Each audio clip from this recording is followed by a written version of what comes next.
భవత్ media news కి స్వాగతం. Bulletin లో ముందుగా హెడ్లైన్స్.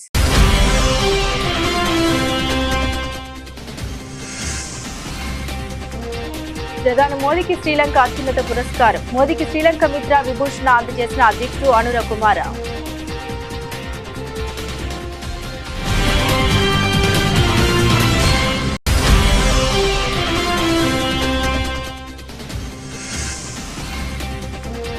డెడ్ లైన్ సమీపిస్తున్న వేళ ట్రంప్ ఆరాటం. ఆ దేశానికి ముప్పుగా ట్రంప్ తెచ్చిన కొత్త సుంకాల నిర్ణయం.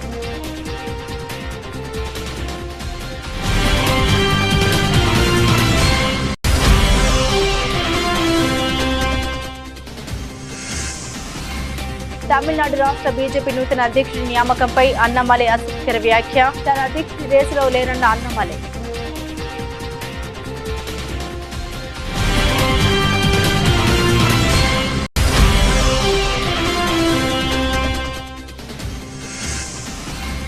విద్యాశాఖపై ముఖ్యమంత్రి రేవంత్ రెడ్డి సమీక్ష. సమగ్ర మార్పులతో విధాన పత్రం రూపొందించాలని సంబంధిత శాఖ అధికారులకు సీఎం ఆదేశం.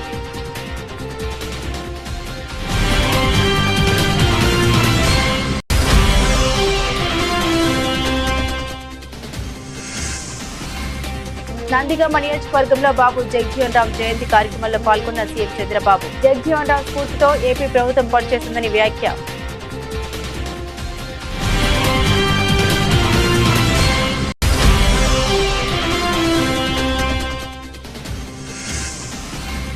సూర్యాపేటలోని ఓ లబ్ధిదారుడి ఇంట్లో భోజనం చేసిన మంత్రి ఉత్తమ్. సన్న బియ్యం లబ్ధిదారుల ఇంట్లో భోజనం చేయాలని ప్రజాప్రతినిధులందరికీ సూచించిన మంత్రి.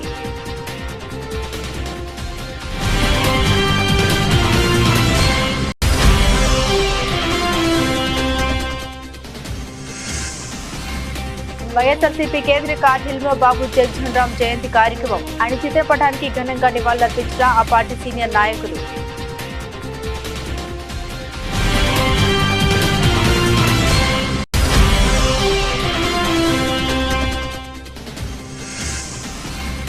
రేవంత్ రెడ్డి బుద్ధిహీనంగా కంచె గచ్చబోలు అడవిని ధ్వంసం చేస్తున్నారన్న కేటీఆర్. విలువైన వృక్ష జంతుజాలం నష్టపోయిందని ఆవేదన.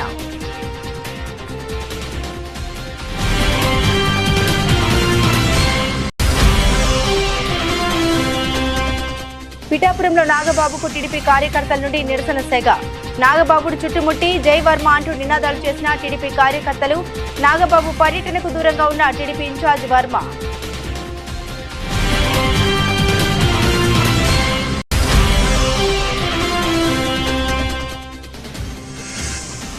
నేటి మ్యాచ్ లో చెన్నై సూపర్ కింగ్స్ సారథిగా ధోని.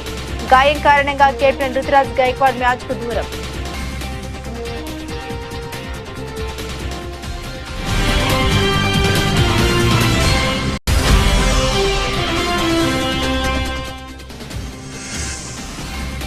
దూసుకుపోతున్న బంగారం వెండి ధరల పెరుగుదలకు బ్రేక్. భారీగా తగ్గిన బంగారం వెండి ధరలు.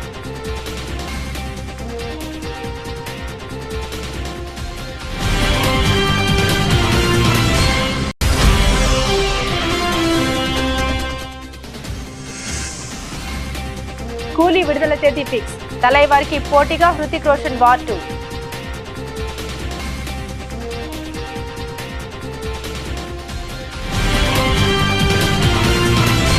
భారత ప్రధాని నరేంద్ర మోదీకి శ్రీలంక ప్రభుత్వం అత్యున్నత పురస్కారాన్ని అందజేసింది. ఆ దేశ అధ్యక్షుడు అనుర కుమార దిశానాయకే తమ దేశం మిత్ర దేశాధినేతలకు ఇచ్చే అత్యున్నత పురస్కారం శ్రీలంక మిత్ర విభూషణ్ ను అందించారు. దీనిలోని ధర్మచక్రం ఇరు దేశాల సాంస్కృతిక సాంప్రదాయాలను ప్రతిబింబిస్తుంది.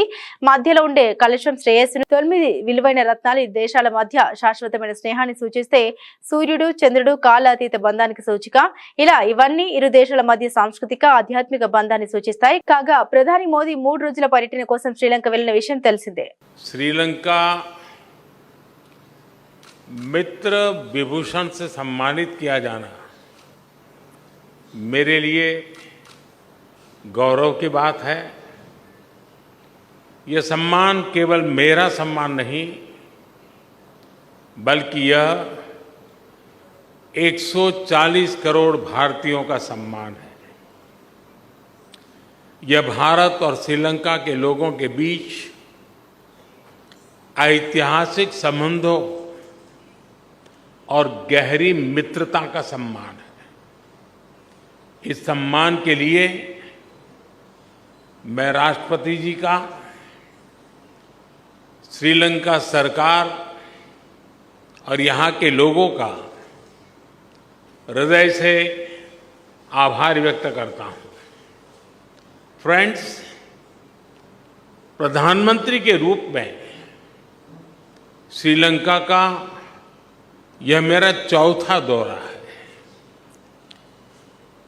29 की मेरी पिछली यात्रा एक बहुत ही संवेदनशील समय पर हुई थी। उस समय मेरा विश्वास था कि Sri Lanka will rise and rise stronger. मैं श्रीलंका के लोगों के धैर्य और साहस की सराहना करता हूं और आज श्रीलंका को वापिस प्रगति के पथ पर देखकर हर्ष महसूस कर रहा हूं। भारत के लिए यह गर्व का विषय है कि हमने एक सच्चे पड़ोसी मित्र के रूप में अपने कर्तव्यों का निर्वहन किया है। అమెరికా అధ్యక్షుడు డొనాల్డ్ ట్రంప్ ప్రపంచ దేశాలపై విధించిన కొత్త టారిఫ్స్ అమలుకు గడువు ఏప్రిల్ 5 సమీపిస్తున్న తరుణంలో పరిణామాలు చకచకా కదులుతున్నాయి. ట్రంప్ తెచ్చిన కొత్త సుంకాల నిర్ణయం ఆ దేశానికి ముప్పుగా పరిణమించింది. దీంతో మొత్తం యుఎస్ మార్కెట్లన్నీ కుప్పకూలిపోతున్నాయి.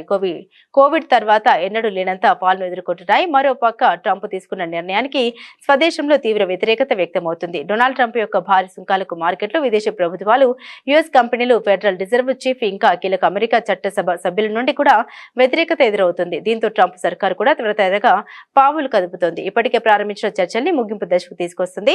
ఇందులో భాగంగా భారతదేశం, ఇజ్రాయెల్, వియత్నాంతో పాటుగా వాణిజ్య చర్చల్లో రాజీకి వస్తే బెటర్ అని అమెరికా ఆలోచిస్తున్నట్లు తెలుస్తుంది. మరోవైపు వియత్నాం కూడా పాజిటివ్ దృక్పథంతో ముందుకు సాగుతుంది. రెండు వైపులా పరస్పర ఒప్పందం కుదుర్చుకోగలిగితే సుంకాలను సున్నాకి తగ్గించాలని వియత్నాం చూస్తుంది. ఈ మేరకు ఆ దేశ కమ్యూనిస్టు పార్టీ ప్రధాన కార్యదర్శి to Lam ప్రతిపాదించారని Trump social media పోస్టులో తెలిపారు. తమిళనాడు రాష్ట్ర బీజేపీ నూతన అధ్యక్షుడి నియామకంపై ఆ రాష్ట్ర అధ్యక్షుడు అన్నామలై ఆసక్తికర వ్యాఖ్యలు చేశారు. బీజేపీ రాష్ట్ర అధ్యక్ష పదవి రేసులో తాను లేరని ఆయన స్పష్టం చేశారు. పలు రాష్ట్రాల్లో నూతన అధ్యక్షుల నియామకంపై బీజేపీ అధిష్టానం కసరత్తు చేస్తుంది. ఈ సమయంలో అన్నామలై చేసిన వ్యాఖ్యలు ప్రాధాన్యత సంతరించుకున్నాయి. తమిళనాడులో బీజేపీ నాయకత్వం కోసం నేతలు ఎవరూ పోటీపడరని, అందరం కలిసి ఏకగ్రీవంగా ఒక నాయకుడిని ఎన్నుకుంటామని అన్నామలై తెలిపారు.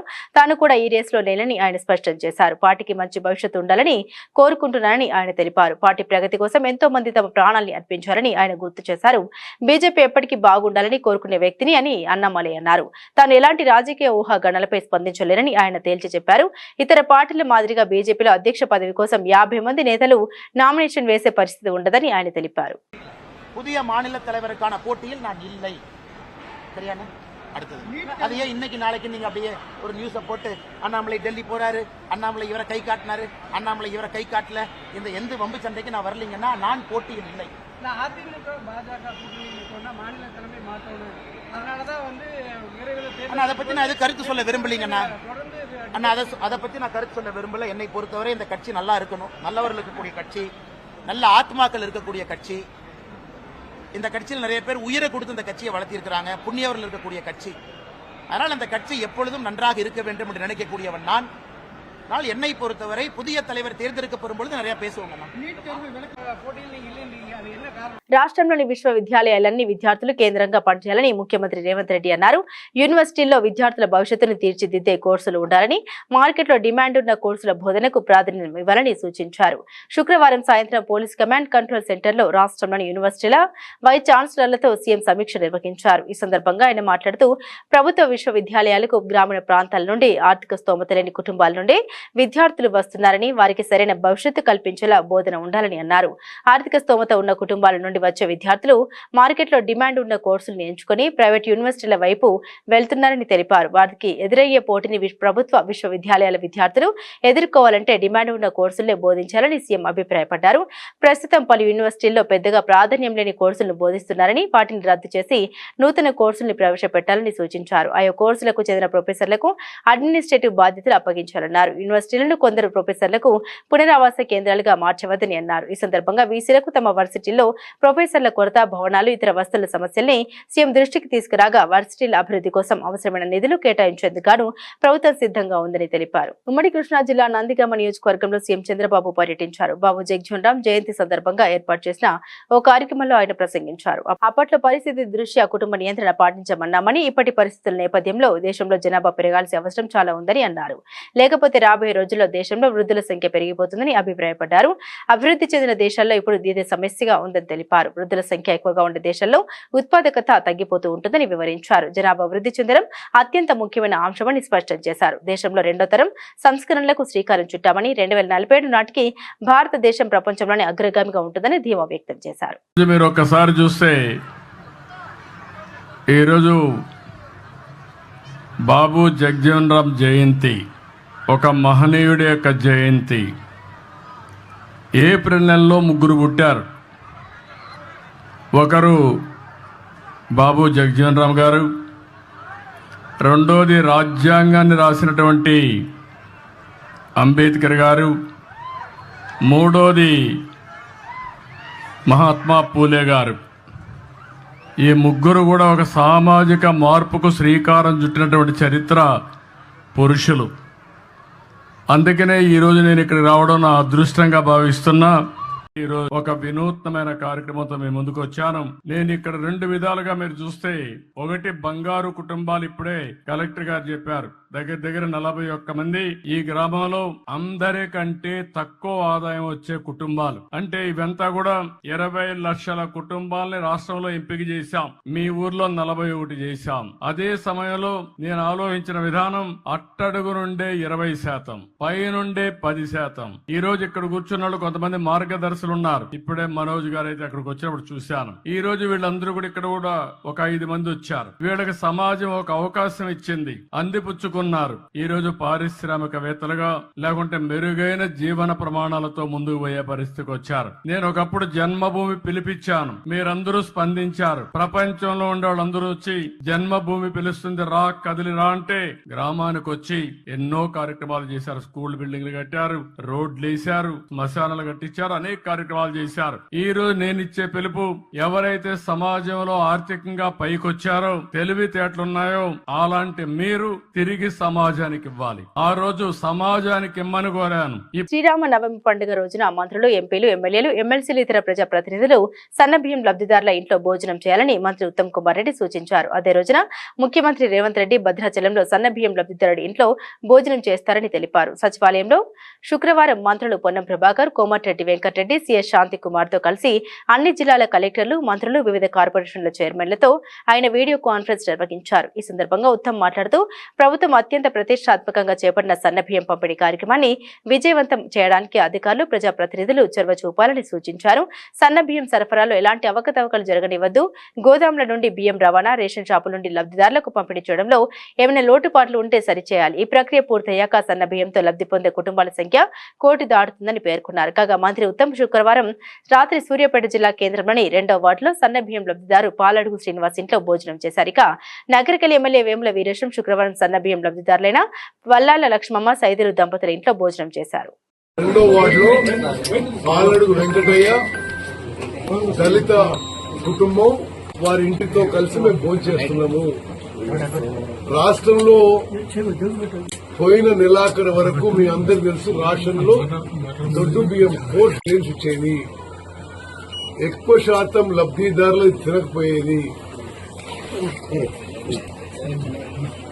మన ప్రభుత్వం, మన కాంగ్రెస్ ప్రభుత్వం వచ్చిన తర్వాత దీన్ని ఆలోచన చేసి ముఖ్యమంత్రి రేవంత్ రెడ్డి గారు, ఉప ముఖ్యమంత్రి బట్టి విక్రమార్క గారు, మంత్రివర్గం ఆలోచన చేసి రాష్ట్ర వ్యాప్తంగా ఇప్పటి వరకు ఉన్న రేషన్ లబ్ధిదారులు 2,81,00,000 మంది. ఇప్పుడు మేము రేషన్ లబ్ధిదారుల సంఖ్య కూడా పెంచి 3,10,00,000 మందికి రేషన్ ఇవ్వబోతున్నాము. ఆ రేషన్ కింద ఇప్పుడు భారతదేశంలో ఏ రాష్ట్రంలో ఎక్కడ ఎప్పుడు జరగని విధంగా మన ప్రభుత్వం, మన కాంగ్రెస్ ప్రభుత్వం ప్రతి లబ్ధిదారుకి 6 కిలోల మంచి క్వాలిటీ తినడానికి మంచి రుచికరంగా ఉన్న సన్న బియ్యం ఇస్తున్నాము. ఆ సన్న బియ్యం మరి వెంకట ఇంట్లో మరి ఎట్లుంది, ఆ కుటుంబ సభ్యులు తింటున్నా లేదా హ్యాపీగా ఉందా లేదా కనుక్కోవడానికి నేను వాళ్ళతో కలిసి భోజనం చేస్తున్నా. ఇది ఆహార భద్రత విషయంలో భారతదేశంలోనే ఒక విప్లవాత్మక మార్పు, ఒక ముందడుగు. దళితులు, గిరిజనులు, బీసీలు, మైనారిటీలు, వ్యవసాయ కూలీలు, అగ్రకులాల్లో నిరుపేదలందరికీ కడుపు నిండా అన్నం పెట్టే పథకం ఇది. రాష్ట్ర జనాభాలో 84%కి మనం ఈ విధంగా ఉచితంగా సన్నబియ్యం, మంచి క్వాలిటీ సన్నబియ్యం ఇస్తున్నాము. మరి ఈ విధంగా రాష్ట్ర వ్యాప్తంగా ఈ సన్నబియ్యం సంబరాల కార్యక్రమంలో మరి ముఖ్యమంత్రి గారితో సహా మంత్రులము, ఎమ్మెల్యేలు, ఎంపీలు, ఎమ్మెల్సీలు అందరూ కూడా ఈ రేషన్ సన్నబియ్యం పంపిణీ కార్యక్రమం, అదేవిధంగా ఈ రేషన్ లబ్దిదారి ఇంట్లో భోజనం చేసే కార్యక్రమం పెట్టుకోవడం జరిగింది. దాని భాగంగా మేము సూర్యాపేట పట్టణానికి వచ్చినాము. నేను చాలా సంతోషిస్తున్నా. మరి వెంకటయ్య గారు వారి కుటుంబ సభ్యులతో కూర్చొని భోజనం చేస్తున్నాం. అన్నం మంచిగున్నది. మరి ఒక మనిషికి సరిపోయే, నెలకి సరిపోయే 6 కిలోల బియ్యం ఇస్తున్నాం దీని కింద. స్వాతంత్ర సమరయోధుడు ఉప ప్రధాని బాబు జగజ్జీవన్రావు జయంతి వేడుకలు తాడేపల్లిలోని వైఎస్ఆర్సీపీ కేంద్ర కార్యాలయంలో ఘనంగా నిర్వహించారు. ఆయన చిత్రపటానికి పార్టీ నేతలు పూలమాల వేసి నివాళులర్పించారు. ఈ సందర్భంగా మాజీ మంత్రి మేరగ నాగార్జున మాట్లాడుతూ అస్పృశ్యత అంటరానితనం వేళ అనుకున్న నాటి రోజుల్లో భారతదేశానికి ధృవతారల్లా జగజ్జీవన్రావు నిలిచారని అన్నారు. జగజ్జీవన్రామ్ అంబేద్కర్ గారి ఆలోచన విధానం, సంస్కరణలు దేశ అభ్యున్నతికి మార్గమయ్యాయని, నేటి ప్రభుత్వాలు వాటిని పాటించాలని సూచించారు. ముఖ్యంగా ఏపీలో వైఎస్ జగన్ పేదరికం రూపుమాపే ప్రయత్నం చేశారని గుర్తు చేశారు. అంబేద్కర్ జగజ్జీవన్రావు గారి ఆలోచన అమలు చేసిన ఏకైక సీఎం జగన్ అని, ఉన్నత కులాలతో సమానంగా పేదలను తీసుకురావాలని ఆయన ప్రయత్నించారని చెప్పుకొచ్చారు. కనకారావు గారు, ఎమ్మెల్సీ గారు, అలాగే పామర్ ఎమ్మెల్యే గారు, మల్లాది విష్ణు గారు మన మధ్యలోకి రావడం జరిగింది. ముందుగా మల్లాది విష్ణు గారిని సభను ఉద్దేశించి 2 నిమిషాలు వారు మాట్లాడబోయే ముందుగా వారికి నివాళులు అర్పించే క్రమాన్ని నందిగం సురేష్ గారు, అలాగనే మల్లాది విష్ణు గారు, నాగార్జున, అరుణ్ గారు కలిసి వారికి దేశంలోనే ఏ రాజకీయ పొలిటీషియన్ అనే వ్యక్తి చేయనటువంటి అత్యున్నతమైన పదవులు చేసినటువంటి వ్యక్తిగా, ఒక దళిత వర్గానికి చెందినటువంటి నాయకుడు వెలుగొందటం అంటే అది ఒకే ఒక్క బాబా జగజ్జీవన్రావు గారికే చెల్లుతుంది అని చెప్పడానికి చాలా గర్విస్తూ ఉన్నాం.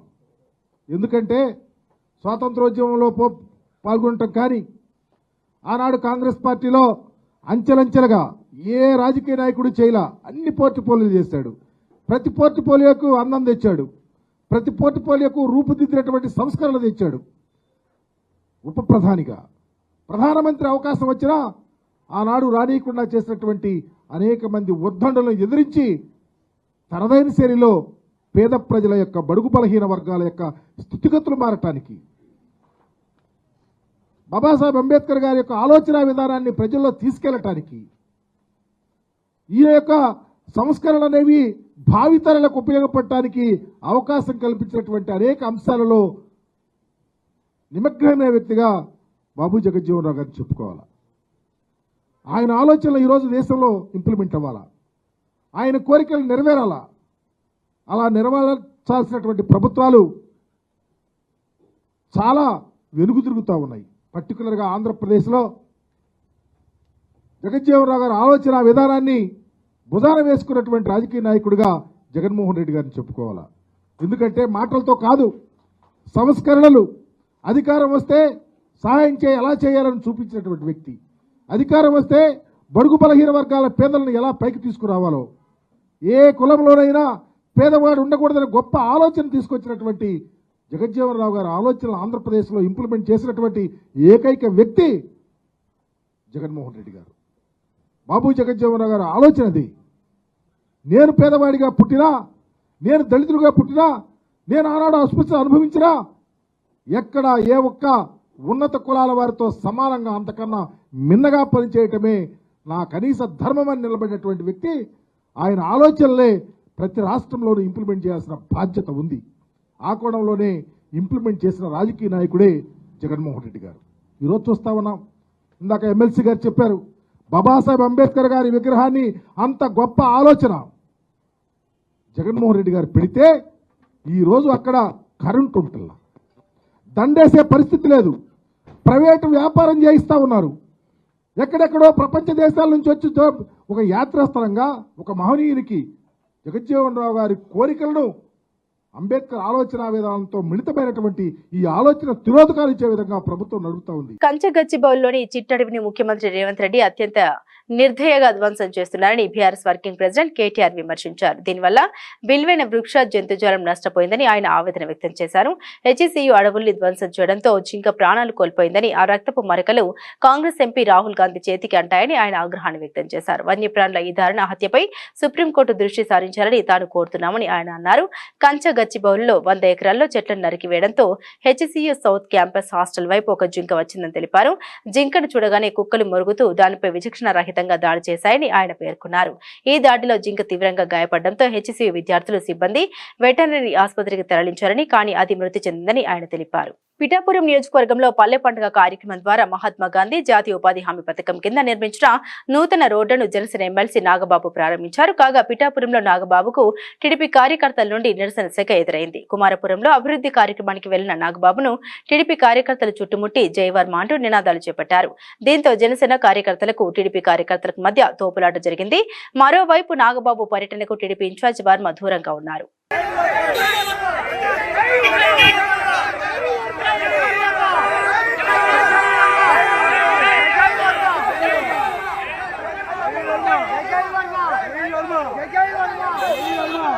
ఐపీఎల్లో భాగంగా నేడు ఢిల్లీ క్యాపిటల్స్ తో చెపాక్లో జరగనున్న మ్యాచ్ లో చెన్నై సూపర్ కింగ్స్ జట్టును మహేంద్ర సింగ్ ధోని నడిపించనున్నట్టు తెలుస్తుంది. గాయం కారణంగా కెప్టెన్ రుతురాజ్ గైక్వాడ్ అందుబాటులో ఉండడం అనుమానంగా ఉంది. రుతురాజ్ కనుక మ్యాచ్ కు దూరమైతే కెప్టెన్ గా ధోని జట్టును ముందుండి నడిపిస్తాడు. గువాహటిలో రాజస్థాన్ రాయల్స్ తో జరిగిన మ్యాచ్ లో గైక్వాడ్ గాయపడ్డారు.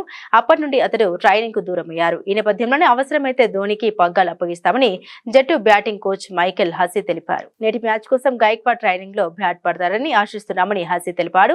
గాయం నుండి గైక్వాడ్ కోలుకుంటున్నారని, కాబట్టి జట్టుకు అందుబాటులో ఉండడంపై ఆశాజనకంగానే ఉన్నట్లు తెలిపారు. మరి గైక్వాడ్ అందుబాటులో లేకపోతే కెప్టెన్సీ పగ్గాలు ఎవరికిస్తారనే ప్రశ్నకు హసీ బదిలిస్తూ, నిజానికి దీని గురించి తాము ఆలోచించలేదని, head coach Stephen Fleming, Ruturaj దీని గురించి ఆలోచిస్తారని పేర్కొన్నారు. కాగా ఐపీఎల్ అత్యంత విజయవంతమైన కెప్టెన్ గా ధోనికి మంచి పేరుంది. ఐపీఎల్ అత్యధిక మ్యాచ్ కు నాయకత్వం వహించిన రికార్డు ధోని పేరునే ఉంది. 266 మ్యాచ్లో జట్టును నడిపించగా అందులో 133 మ్యాచ్ల్లో చెన్నై విజయం సాధించింది. 2008లో టోర్నమెంట్ ప్రారంభమైనప్పటి నుండి సిఎస్కే ధోని 10 సార్లు ఫైనల్స్ కు నడిపించారు. 5 సార్లు విజయం సాధించి ట్రోఫీ అందుకున్నారు. చాన్నాళ్ల తర్వాత బంగారం ధరలు భారీగా పడిపోయాయి. ఇటీవల అమెరికా అధ్యక్షుడు డొనాల్డ్ ట్రంప్ సుంకాల నేపథ్యంలో ఆర్థిక అనిశ్చితి నెలకొనగా గోల్డ్ రేట్లు విపరీతంగా పెరిగి ఆల్ టైమ్ గరిష్ట స్థాయికి చేరాయి. అయితే ప్రస్తుతం బంగారం ధరలు గరిష్ట స్థాయి నుండి కుప్పకూలాయి. ఇంటర్నేషనల్ మార్కెట్లో స్పాట్ గోల్డ్ ధర ఔన్స్ పై కిందటి రోజు ఉదయం ఏకంగా $3,001 లెవెల్స్ లో ఉండగా ఇప్పుడు అది $3,038 పడిపోయింది. ఇంట్రాడేలో $3,020 దిగువకు కూడా చేరింది. మరోవైపు వెండి ధర ఇంకా భారీగా కుప్పకూలిపోయింది. $33 స్థాయి నుండి $29.62 చేరుకుంది. దేశీయంగా కూడా ఇటీవల కాలంలో ఎన్నడూ చూడని విధంగా బంగారం రేట్లు దిగొచ్చాయి. హైదరాబాద్ లో 22 క్యారెట్ల బంగారం ధర ఒక్క రోజులోనే 1600కు పతనమైంది. దీంతో ఇప్పుడు తులం బంగారం రేటు 84,000కు పడిపోయింది. మరోవైపు 24 క్యారెట్ల గోల్డ్ రేటు 1740కు తగ్గడంతో ప్రస్తుతం 10 గ్రాములకు 91,640కు చేరుకుంది. దేశ రాజధాని ఢిల్లీలో కూడా బంగారం ధరలు భారీగానే దిగొచ్చాయి. 22 క్యారెట్ల బంగారం ధర $1,600 తగ్గి తులం 84,150 వద్ద ఉంది. అలాగే 24 క్యారెట్ల పుత్తడి రేటు $1,740 పతనంతో 10 గ్రాముల బంగారం ధర 91,790గా ఉంది. తలైవా రజనీకాంత్ ప్రస్తుతం లోకేష్ కనగరాజ్ దర్శకత్వంలో కూలీ అనే చిత్రంలో నటిస్తున్న విషయం తెలిసిందే. సన్ పిక్చర్స్ బ్యానర్స్ పై కళానిధి మారన్ ఈ సినిమాను భారీ బడ్జెట్ తో నిర్మిస్తుండగా తలైవా కెరీర్ లో ఇది 171వ సినిమా. ఇది south Indian music sensation Anirudh ఈ చిత్రానికి సంగీతం అందించనున్నారు. అగ్రనటులు నాగార్జున, ఉపేంద్ర, సత్యరాజ్, చౌబిన్, సాహిర్, శృతి హాసన్ తదితరులు కీలక పాత్రల్లో నటిస్తున్నారు. తమిళ చిత్రసీమలో ఉన్న టాప్ దర్శకుల్లో ఒకరైన లోకేష్ కనగరాజ్ తో రజనీకాంత్ జోడీ కడుతుండటంతో మూవీపై భారీ అంచనాలు ఉన్నాయి. ఇప్పటికే షూటింగ్ పూర్తి చేసుకున్న ఈ చిత్రం నుండి మేకర్స్ విడుదల తేదీని ప్రకటించారు. ఈ సినిమాను ఇండిపెండెన్స్ కానుకగా ఆగస్టు 14వ తేదీన విడుదల చేయబోతున్నట్లు ప్రకటించారు మేకర్స్. అయితే ఇదే రోజున బాలీవుడ్ నుండి మరో అగ్ర సినిమా రాబోతుంది. హృతిక్ రోషన్, ఎన్టీఆర్ హీరోలుగా నటిస్తున్న చిత్రం వార్ 2. ఈ సినిమాకు అయాన్ ముఖర్జీ దర్శకత్వం వహిస్తుండగా ఆదిత్య చోప్రా నిర్మిస్తున్నారు. అయితే ఈ మూవీ కూడా ఆగస్టు 14నే విడుదల కాబోతుంది. 2 పాన్ ఇండియా సినిమాలు అలాగే భారీ అంచనాలు కూడా ఈ 2 సినిమాలకు ఉండడంతో బాక్స్ ఆఫీస్ వద్ద క్లాష్ అయ్యే అవకాశం ఉన్నట్లు తెలుస్తోంది. కూలీ గ్యాంగ్స్టర్ బ్యాక్ డ్రాప్ లో రాబోతుండగా వార్ 2 దేశభక్తి నేపథ్యంలో రాబోతుంది. బులెటిన్ ముగించే ముందు హెడ్లైన్స్ మరోసారి.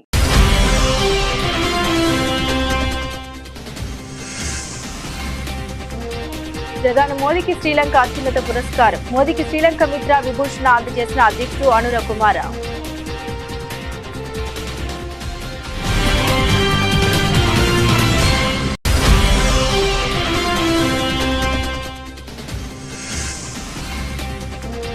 డెడ్లైన్ సమీపిస్తున్న వేళ ట్రంప్ ఆరాటం.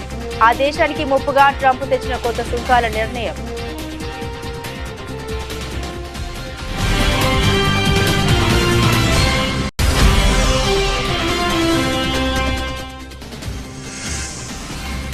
తమిళనాడు రాష్ట్ర బీజేపీ నూతన అధ్యక్షుడి నియామకంపై అన్నమలై ఆసక్తికర వ్యాఖ్య. తన అధ్యక్షుడి రేసులో లేనన్న అన్నమలై.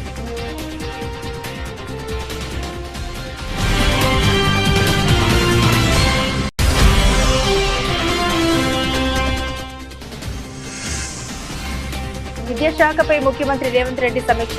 సమగ్ర మార్పులతో విధాన పత్రం రూపొందించాలని సంబంధిత శాఖ అధికారులకు సీఎం ఆదేశం.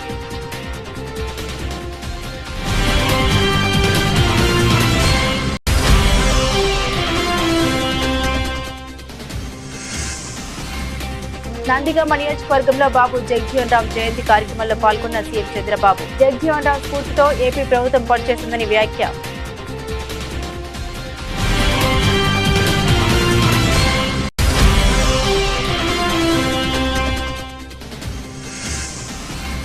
సూర్యాపేటలోని ఓ లబ్ధిదారుడి ఇంట్లో భోజనం చేసిన మంత్రి ఉత్తమ్. సన్న బియ్యం లబ్ధిదారుల ఇంట్లో భోజనం చేయాలని ప్రజాప్రతినిధులందరికీ సూచించిన మంత్రి.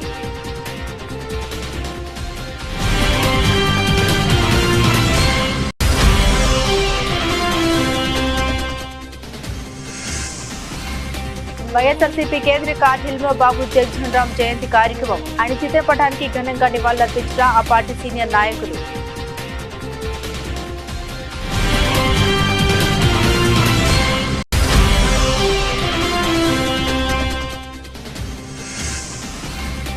రేవంత్ రెడ్డి బుద్ధిహీనంగా కంచె గచ్చబోలు అడవిని ధ్వంసం చేస్తున్నారన్న కేటీఆర్. విలువైన వృక్ష జంతుజాలం నష్టపోయిందని ఆవేదన.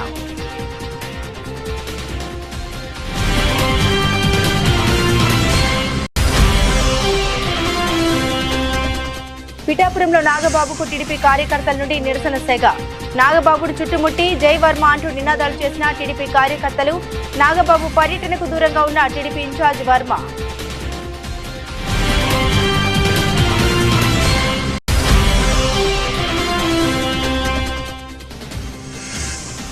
నేటి మ్యాచ్ లో చెన్నై సూపర్ కింగ్స్ సారథిగా ధోని. గాయం కారణంగా కెప్టెన్ రుతురాజ్ గైక్వాడ్ మ్యాచ్ కు దూరం.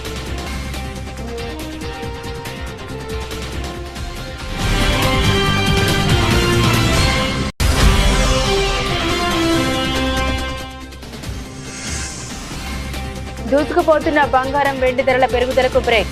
భారీగా తగ్గిన బంగారం వెండి ధరలు.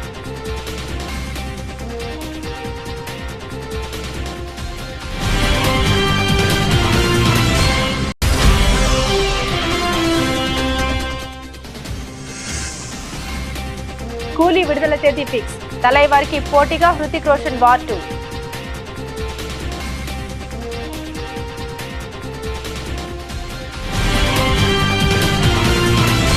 ఇవి బులెటిన్ లోని విశేషాలు. తిరిగి మరో బులెటిన్ తో మళ్ళీ కలుసుకుందాం. అంతవరకు సెలవు. నమస్కారం.